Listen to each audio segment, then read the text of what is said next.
तरफ। Electronic effects बहुत important topic है, चलो उसके ऊपर चलते हैं। देखो इलेक्ट्रॉनिक इफेक्ट दो तरह के होते हैं, एक तो होता है परमानेंट इफेक्ट, एक होता है टेम्परेरी इफेक्ट। समझ में आया? इलेक्ट्रॉनिक इफेक्ट जिसमें क्या होता है, कार्बन या कार्बन की स्पीसी के ऊपर पोल्स जनरेट हो जाते हैं। ट्राई टू अंडरस्टैंड, हम लोग बात क्या कर रहे थे, इलेक्ट्रोफाइल, न्यूक्लियोफाइल। जब प्लस और माइनस आपको मालूम पड़ जाएंगे तो आपको केमिकल रिएक्शन का मालूम पड़ जाएगा। बट ये प्लस और माइनस कैसे पैदा होंगे? ये प्लस और माइनस पैदा होते हैं इलेक्ट्रॉनिक इफेक्ट की वजह से, जो दो तरह के होते हैं, एक तो होता है परमानेंट, दूसरा होता है टेम्परेरी। परमानेंट में दो आते हैं, एक इंडक्टिव इफेक्ट, दूसरा होता है रेजोनेंस। इस रेजोनेंस को हम लोग मेसोमेरिक इफेक्ट भी कहते हैं। क्या कहते हैं? मेसोमेरिक इफेक्ट भी कहा जाता है। समझ में आ गया? एक और होता है हाइपर कॉन्जुगेशन। क्या होता है? हाइपर कॉन्जुगेशन, वो भी मैं आपको पढ़ाऊंगा, हाइपर कॉन्जुगेशन। अब ये इंपॉर्टेंट पार्ट है। टेम्परेरी इफेक्ट में कौन आता है? Electromeric effect. तो ये जो इलेक्ट्रॉनिक इफेक्ट है यही पॉजिटिव और नेगेटिव जनरेट करते हैं। Try to understand. Permanent effect में कौन आता है? इंडक्टिव इफेक्ट, रेजोनेंस इफेक्ट, ये दोनों परमानेंट में आते हैं। टेम्परेरी में कौन आता है? Electronic effect. परमानेंट में एक और होता है हाइपर कॉन्जुगेशन। तो मैं आपको समझाता हूं, एक आइडिया देता हूं, ठीक है? तो चलो इन इफेक्ट्स के बारे में पढ़ते हैं। सबसे पहले तो आते हैं इंडक्टिव इफेक्ट। इंडक्टिव इफेक्ट दो तरह का होता है, प्लस आई और एक माइनस आई। अब ये होता क्या है?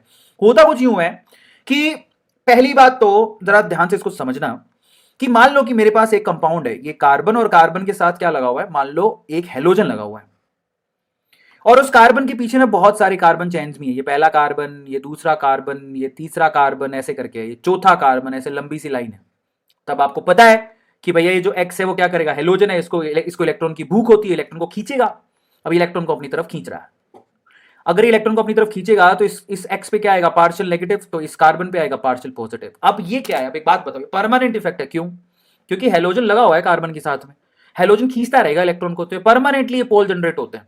अब क्या होता है कि अब इसने अपनी, इस एक्स ने क्या किया, इस एक्स ने अपनी जरूरत इस कार्बन से पूरी कर ली, तो इस कार्बन को भी इलेक्ट्रॉन की कमी हो गई। अब ये कार्बन की इलेक्ट्रॉन की कमी को कौन पूरा करेगा? पीछे वाला। तो पीछे वाला कार्बन थोड़ी हेल्प करता है इसकी, तो इस पे भी कुछ साइन आ जाता है। लेकिन मजे की बात देखो, ये ज्यादा हेल्प नहीं करता उसकी, लेकिन कुछ तो हेल्प कर ही सकता है। अब इसकी कार्बन, इस कार्बन के इलेक्ट्रॉन की कमी को कौन पूरा करेगा? इससे पीछे वाला। जितनी हेल्प कर सकता है उतनी करता है। अब मेरी बात को ध्यान से सुनना, यहां पर इंडक्टिव इफेक्ट पीछे जाने पर जैसे जैसे डिस्टेंस बढ़ते जाता है वैसे वैसे इंडक्टिव इफेक्ट कम होने लगता है। पहले कार्बन, दूसरे और मैक्स तीसरे कार्बन तक आपको इंडक्टिव इफेक्ट दिखेगा, उससे पीछे नहीं दिखेगा। समझ में आ गया? और इस इंडक्टिव इफेक्ट की वजह से परमानेंट यहां पर चार्जेस जनरेट हो जाते हैं, पॉजिटिव और नेगेटिव। Is it clear? अब मेरी बात ध्यान से सुनना। अब ये दो तरह का होता है, एक प्लस आई और एक माइनस आई। प्लस आई और माइनस आई को कैसे समझोगे?